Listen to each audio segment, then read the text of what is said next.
we did a 3 and out, as we do every week. At this point, it's becoming a little running segment here on the site at the Full Mount. You can find us on Twitter at bcoil11 at SF Sports Talk. For Sean, there's no love for Demetrious Mighty Mouse Johnson. He's fighting this weekend. He's probably the best champion the UFC has right now. He's cleared out the flyweight division, with the exception of Henry Cejudo, who he fights this week.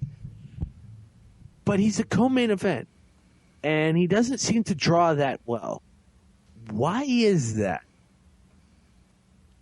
Is this a question you're asking me? Yeah, this is a question I'm asking you. I have my own answer. Yeah, I mean, I don't know if we're probably hitting around the same area, I believe, but to me, it all goes around, look, the competition. I mean, if there's nobody there, and look, Cejudo, not going to say he's not going to be competition. I mean, he's undefeated. Yep.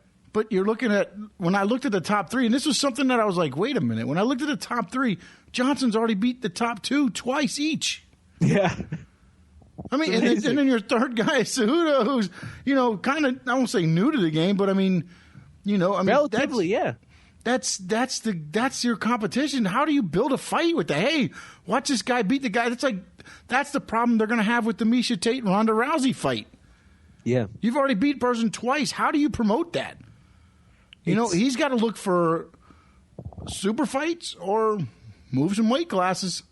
The reason why I said that Johnson was the next fight for Dominic Cruz was for Demetrious Johnson. Yeah. Because, I think Henry Cejudo is going to give him a little bit of trouble. He's an Olympic gold medalist. Yeah, I agree. I think he's competition, but not the competition that you can that's going to draw a fight. You know what I'm saying? I think that's what I mean. Like, it's not a payday for Mighty Mouse. No, it's not a money fight. And as much as Cejudo could give him trouble, which I would not be surprised if he did, because he can probably go. Like, he can go these 5 rounds. The way Mighty Mouse does, he's so perfect and intricate with every single thing that he does.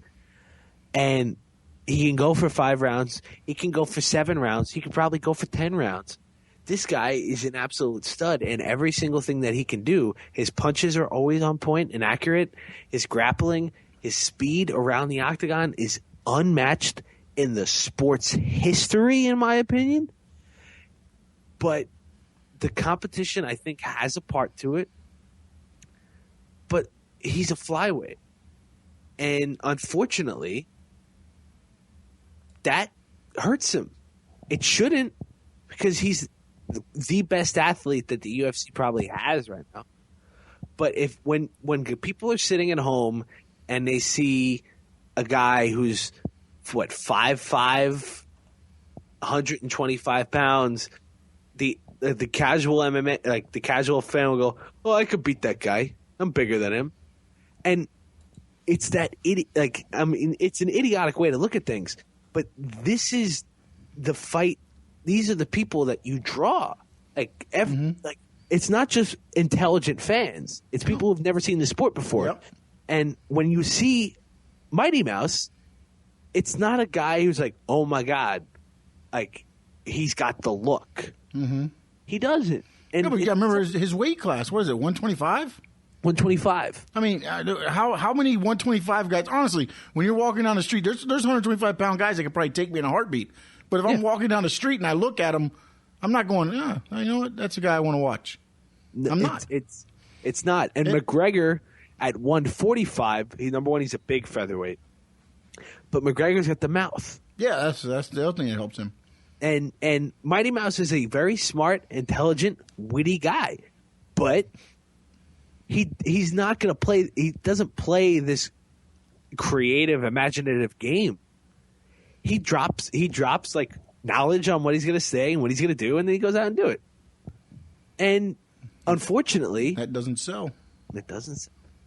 And it's like he can't, if he doesn't cut a promo, he doesn't have the look, he's not going to be this star that we want him to be. And it blows because I love watching Mighty Mouse fight. It's one of the most it's a thrill to watch a guy like that work, because when he's gone, and and we see a bunch of the belt changing in the flyweight division all the time, it's going to be like, wow, I miss watching Mighty Mouse fight. Like, he was perfect. He did all these crazy things in the flyweight division that we've never seen before. And I don't think he's getting appreciated for what it is. And he just can't get higher than he is right now. No, I agree with that. But also, I think, I mean, you can't. That's not a division you can really build. You can't have guys move down to that division or move. I mean, I don't know anybody that can drop down to 125. I mean, even if you're at the 135, whatever, move down to 125. There's nothing you can do. People are moving up. No, I know that, but I'm saying, there's nothing you can do to like try to give them competition. That's not a division that you can just feed people. Like, say, like 205, you can move a heavy 205 guy kind of up to heavyweight if you wanted to push him as a heavyweight. He might be a light heavyweight guy, but he could still go. Like the John Jones, they were talking about maybe he might take a journey into heavyweight.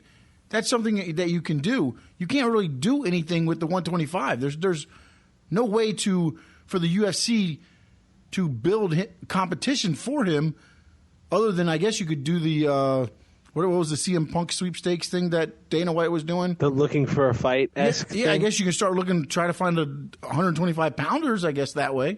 Well, remember, the new season of The Ultimate Fighter was supposed to be whoever it's all flyweights, and the winner gets a shot at Mighty Mouse. Yeah. But those tryouts were canceled, I believe. So I don't know. Mighty Mouse didn't like that idea because he's like, wait a minute, what are you saying about my championship? He can't. Yeah, it's like that's like a slap in the face. It's like saying, hey, we're going to hold tryouts for anybody over 225, and the winner gets to fight for the heavyweight title. I mean, it's ridiculous. It's the plot of Rocky 1 where they just go out and find a guy to fight Apollo Creed. It almost is. And unfortunately, that's kind of where UFC is at to try to build him some competition. Yeah. You're going to have a guy for 9 weeks on TV. Hopefully you build him up to be a star, so you try to sell that fight against Mighty Mouse. That's what I think their whole plan was. Yeah. You're trying to build the star in 9 weeks of programming so Mighty Mouse has an opponent. It's amazing. It really is, and I feel bad. It's a superficial problem, but it's a real issue, and it's a real problem that Mighty Mouse can't sell a pay-per-view on his own.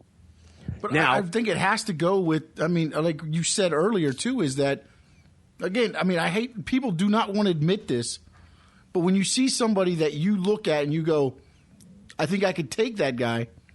Regardless if you think you can or not, you're not going to pay to watch that guy fight. Yeah, and Johnson, he's not this crazy knockout artist that drops people immediately. Mm-hmm. And he fights so technically beautiful. It's not appealing to the drunk college kid on a Saturday night with a bunch of buddies that wants to watch a UFC fight. It's like to me and you watching this, it's like an artist painting a beautiful picture. But to everyone else, like fans are drawn to phenoms. I wrote this. People loved Muhammad Ali because he was the perfect combination of size and speed. People loved Tyson because he would knock people out immediately. Like Mighty Mouse is great, but he's Mighty Mouse, and that's all we can get from him. Yeah. No, you're right. It's just he's a great fighter for us that like MMA, follow MMA, and the art of MMA, but he's not that guy that is going to catch your eye if you're just passing through. Yeah, it's sad. It's sad.